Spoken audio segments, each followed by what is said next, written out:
오프닝벨과 함께하고 계십니다. 이번 주는 비트코인 등 위험자산의 주간 움직임과 또 주요 경제지표 발표 등 다양한 이슈들이 또 대거 준비가 되어 있는데요. 어떤 내용들이 또 준비가 되어 있는지, 또 비트코인과 연계된 종목과 또 기술주들 또 어떤 상관관계가 있는지 또 전문가분 모시고 말씀 이어가 보도록 하겠습니다. 오늘 도움 말씀 주실 분 멀린78의 이민우 대표 자리해 주셨습니다. 안녕하세요. 안녕하십니까? 네, 주말 잘 보내셨나요, 대표님? 예, 잘 보냈습니다. 날씨가 네. 많이 좋았죠. 네, 그렇습니다.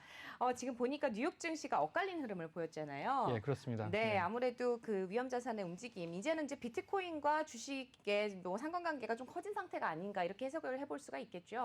네, 비트코인이랑 주식이랑 직접적인 관계는 없는데 심리적 반영을 좀 하는 것 같습니다. 이게 비트코인에서 돈이 빠져나가서 다른 자산으로 옮겨간다든가, 기존에 이제 주식이나 기타 이제 뭐 대체 자산에서 돈이 빠져나가서 비트코인으로 갔다면, 뭐 암호화폐, 가상자산에서 돈이 빠져나가서 이제 주식이나 그런 자산 쪽으로 이전하는 것으로 좀 보입니다. 근데 이제 그 비트코인에 대한 그 불안감 같은 경우는, 그러니까 그 자체에 대한 가치가 인정받지 못했기 때문에 심리적 요인을 상당히 많이 받게 되는데요. 그 외부에서 발생한 어떤 요인들, 뭐 유명 인사의 어떤 발언들이라든가, 어떤 그 정부의 그 어떤 중앙은행의 힘 있는 어떤 인사들의 발언, 어떤 의지나 정책 같은 것들에 의해서도 상당히 많은 그 변화가 있기 때문에 이런 영향은 상당히 지속될 것 같고, 이제 본격적으로 그 어떻게 보면 암호자산, 그 이 가상자산이랑 이런 기득권, 이 전통적 자산, 이 전통적 금융 시스템이랑 어떤 경쟁 관계야 그 질서에 대한 그런 조정이 좀 시작된 게 아닌가, 그런 생각이 좀 듭니다. 네. 지금 보면은 좀 그 기술주 지금 주간 네. 단위로 봤을 때는 어떤가요, 흐름이? 예, 금요일 같은 경우는 전반적으로 좀 약세를 좀 보였고, 그 이제 이런 금융주 쪽만 그 좀 어떤 강세를 좀 보이는 측면이 좀 있습니다. 근데 그 주간 단위로 봤을 때는 전반적으로 그냥 약세를 보였다, 그냥 약보합 정도를 보였다, 이렇게 볼 수가 있는데, 그냥 단지 좀 강세를 보였던 부분은 반도체 정도가 강세를 좀 보인 편이고요. 좀 놀라운 거는 그 지난주 테슬라가 주중에 상당히 많은 그 하락폭을 보였는데, 이제 상당히 만회를 많이 해서 주초만큼 상승을 많이 해서 그 주초 대비해서 뭐 그렇게 크게 많이 빠지지 않았다는 부분이 좀 있을 수 있습니다.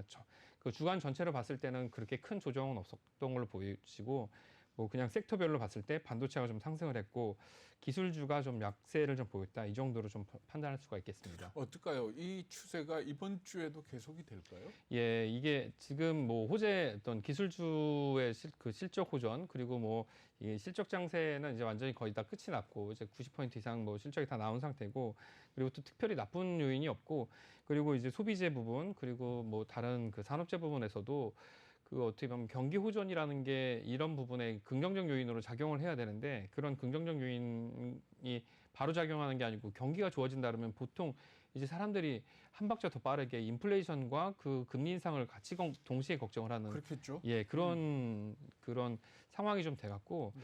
지금 경기가 좋아진다는 것이 바로 주식으로 연관이 안 되고, 경기가 좋아진다 그러면 그럼 연준이나 그 정부 기관에서 어떻다고 확인을 좀 해줘야 그걸 가지고 이제 어떤 매수나 시장 전환의 분위기 반영이 되는 그런 추세가 좀 이어지고 있습니다.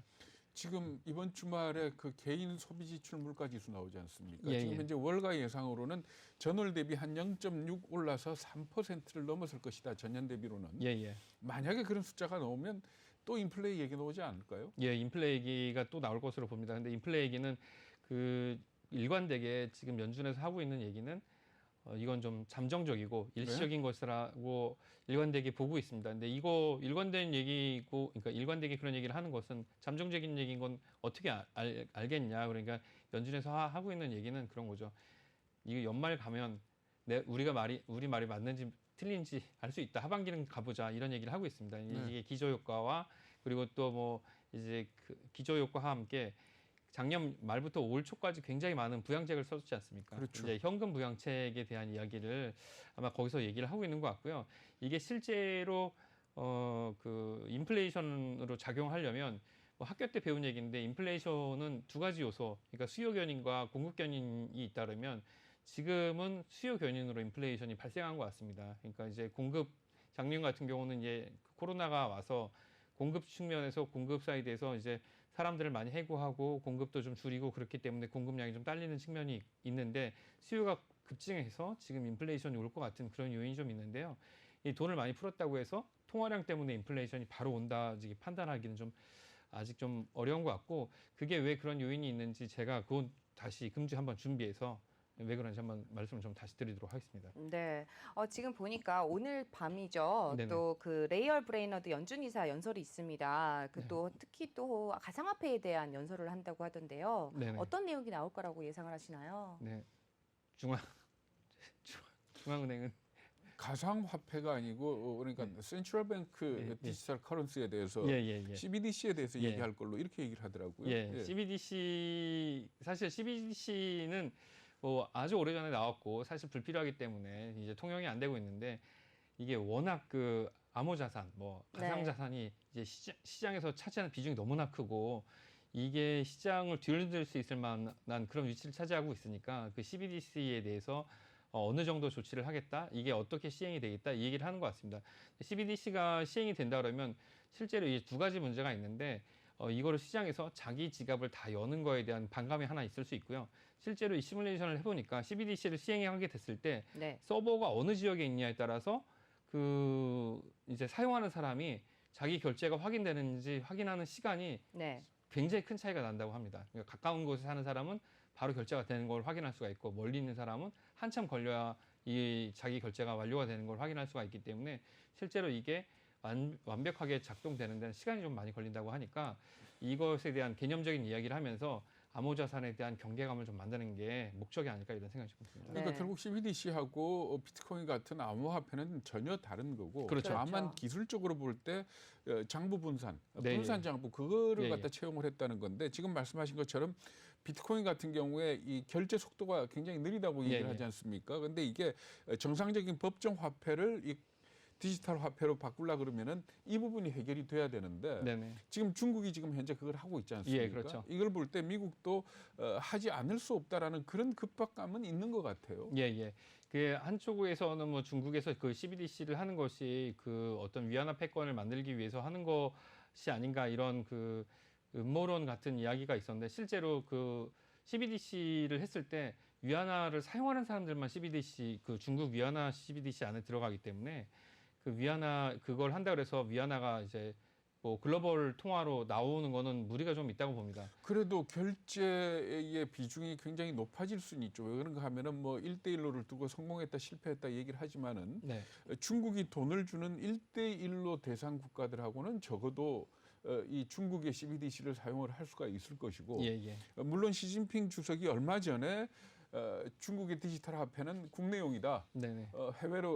해외 결제는 안 쓸 거다라고 네. 얘기를 했지만은, 그거는 미국의 압박에 못 이겨서 일단 던진 말로들 받아들이고 있거든요. 네네. 물론 기축 통화가 되기 위해서는 단순히 거래뿐만 아니고 통화에 대한 믿음도 있어야 되는데, 네네. 어쨌든 중국이 현재 전체 결제 시장에서 차지하는 비중이 한 2~3%밖에 안 되는 상황에서 네네. 1대1로 하고 묶어서 하면은 결제 비중은 꽤 높아질 가능성은 있는 거 아닙니까? 이렇게 예, 볼 때 그렇죠. 미국 네. 입장에서 뭔가 미국도 움직이지 않으면은 위안화의 위상이 커질 수 있다. 네네. 이 부분은 차단해야 되겠다라고 계산하고 있는 거 아닌지, 네네. 이 부분들을 걱정을 하더라고요. 네, 그렇죠. 이제 실제 이런 가상자산, 가상화폐는 아주 오래전에 SDR이라는 SDR, 예. SDR이 진짜 실제로 그 국제 간에 통용되는 그 가상자산이긴 한데, 이게 어떻게 이제 진전이 될지는 이 어떤 그 국가의 그 CBDC나 아니면 국가 간의 그 결제 시스템보다는 실제 시장에서 지금 시장을 흔들고 있는 이 가상자산의 추세가 앞으로 요 지금 실물 자산에도 영향을 더 많이 미칠 것 같기 때문에 이 심리적 요인에 대해서 좀 봐야 되지 않을까, 이런 생각이 좀 듭니다. 네. 네. 지금 또 27일 날 보면은 GDP 1분기 수정치, 그러니까 이번에는 지난달에 속보치가 발표가 네. 됐고, 이번에 또 잠정치가 발표가 됐잖아요. 네네. 어떻게 또 뭐 변화가 있을 거라고 보시나요? 네, 그렇게 큰 변화가 시장에 영향을 주는 변화는 없을 거라고 좀 생각이 됩니다. 근데 전반적으로 봤을 때는 그 정도 수준만큼의 이제 성장은 예상을 했기 때문에, 그게 거기서 숫자가 변한다고 해서 큰 의미는 없을 것 같고요. 그 숫자의 차이도 크지 않을 거라고 봅니다. 네. 지금 보니까 대표님 오늘 FOMC와 또 연준에 대해서 좀 준비를 해오신 것 같은데요. 네네네. 어떤 내용을 준비를 해오셨나요? 네, 보통 이게 이제 이게 글로벌 그 시황을 말씀을 드리면서 제일 많이 말씀을 드리는 것 중에 하나가 뉴욕 증시 또 뭐 여러 가지 얘기를 하지만 그 연준에 대한 얘기를 되게 많이 하게 됩니다. 연준 그 FRB라고 얘기하기도 하고 FRS라고 얘기도 하는데 FRB는 이제 그 연방준비위원회 그 위원들을 얘기하는 거고 연방준비 제도를 얘기하는 게 이제 우리가 보통 얘기하는 연준이 되겠죠. 근데 그 연준이 어떤 건지 공부를 좀 한번 뭐 아시는 시청자분들도 좀 계시겠지만 복습을 좀 한번 해봐야 되겠다 이런 차원에서 좀 준비를 해봤습니다. 근데 연준이 왜 중요한가? 연준에서 얘기하는 게 왜 중요하고 그런 게 이제 우리나라에까지 어떻게 영향을 미치는가 그걸 한번 좀 봐야 되는데요. 세상에서 가장 힘 있는 기관이 있다 그러면 뭐 다른 것도 아니고 그 중앙은행이 가장 힘이 있다고 볼 수가 있습니다. 근데 그 FRB 그 페더럴 리저브 시스템이죠. 이게 이제 미국의 그 중앙은행인데 미국의 중앙은행이 세계 중앙은행입니다. 근데 이 연준이 하고 있는 그 5개의 역할이 있습니다. 그 이제 연준은 5개 일을 한다. 이제 연준 그 홈페이지 가면 이제 나와 있는 건데요. 이제 그 최대 고용, 물가 안정, 적정 금리를 위한 그 국가의 통화 정책을 결정을 하고 적극적인 모니터링이랑 그 시장 참여를 통해서 금융 시스템 안정을 도모를 하게 됩니다.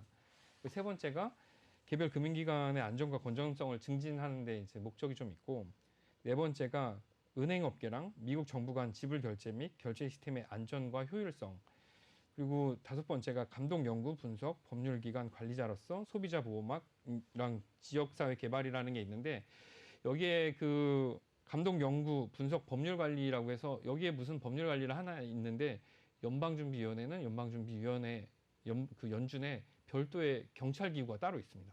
예, 몇천 명이나 되는 경찰 기구가 있어서 여기도 사법기구의 역할을 하고 있습니다. 근데 여기에서 이제 그 최도 고용이랑 물가 안정, 그 적정 장기금리라는 건 미국을 위한 정책을 얘기하는 거고 전체적인 금융 시스템, 전 세계적 금융 시스템을 동시에 모니터링하고 있다. 그래서 여기에 가면 이제 가장 많은 자료들이 있기도 합니다. 근데 우리 저 연방준비제도 가지고 얘기할 적에 일반적으로 중앙은행 이렇게 네네. 얘기를 하지만은 사실 이 다른 나라의 중앙은행들은 국가기관 아닙니까? 예, 국가기관이죠. 근데 예. 미국의 FRB 같은 경우에는 국가기관이 아니고 이게 네. 민간 기업들이 주주로 있는 네. 회사죠, 일종의. 예, 일종의 공기업의 형태를 가진 회사라고 볼 수 있습니다.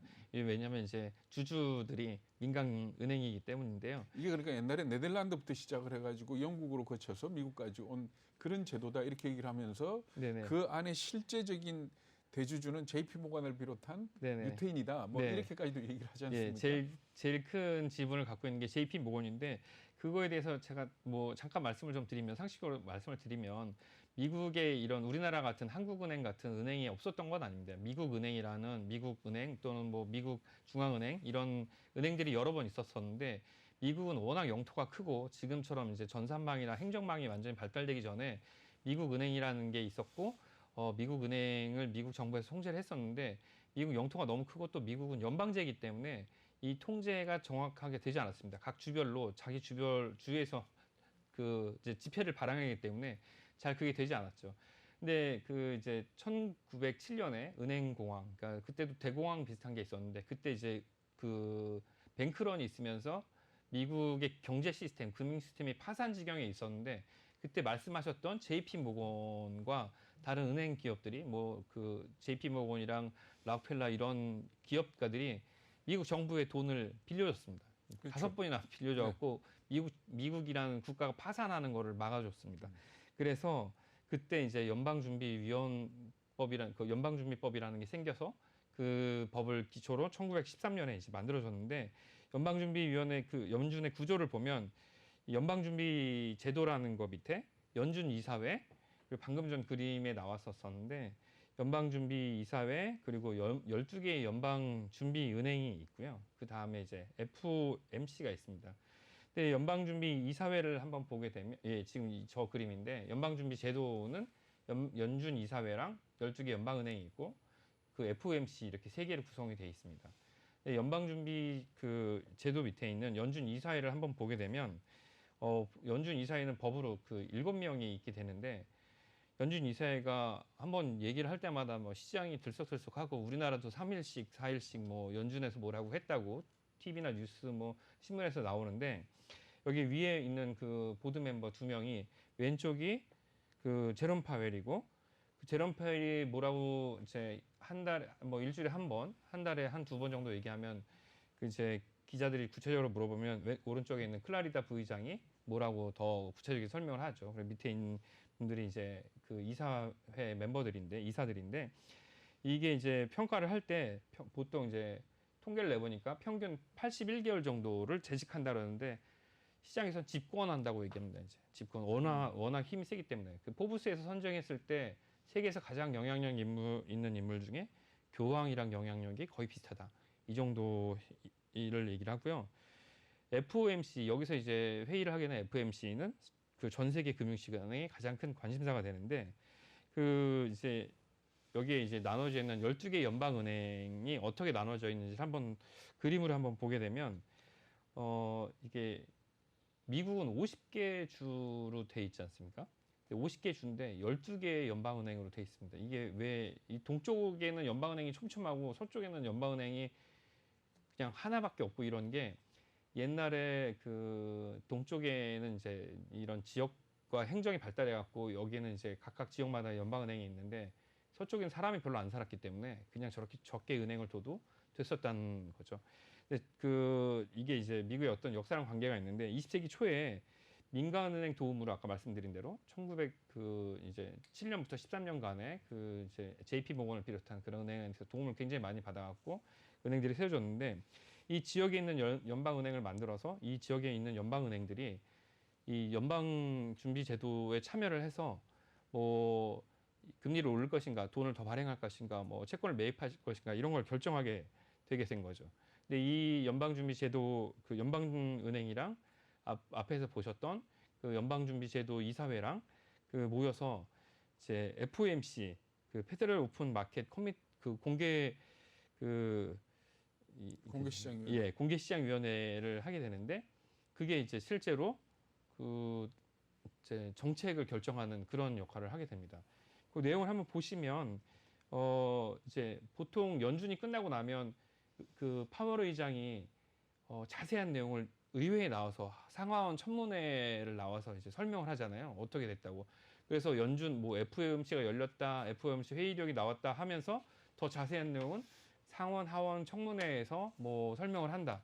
그 내용이 이제 그 실제로 시장에 더 영향을 많이 미치게 되는데 보시면 그 이 이제 FOMC랑 그 연준은 직접적으로 그 의회에 통제를 받습니다. 그러니까 말씀하셨던 대로 그 연준은 그 민간은행이 주주로 구성이 돼 있는 기구인데도 불구하고 의회에 직접적인 관리를 좀 받게 되는 거죠.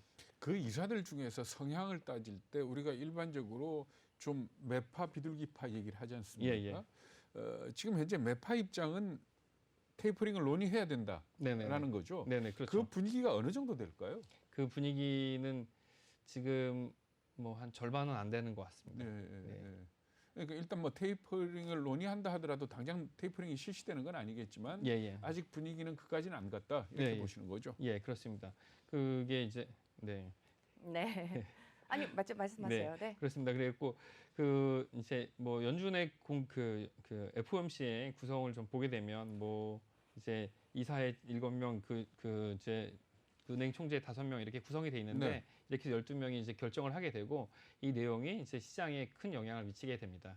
그래서 이런 내용이 금융시장에 영향을 많이 미치게 되니까 시청자분들도 이런 구성으로 그 이 연준이 구성돼 있고 FOMC가 열린다는 거 참고하셔서 네, 시장 흐름을 읽는데 도움이 좀 되셨으면 좋겠습니다. 네. 네, 오늘도 말씀 잘 들었습니다. 네, 오늘 도움 말씀 주신 분 멀린 78의 이민우 대표였습니다. 말씀 고맙습니다. 감사합니다.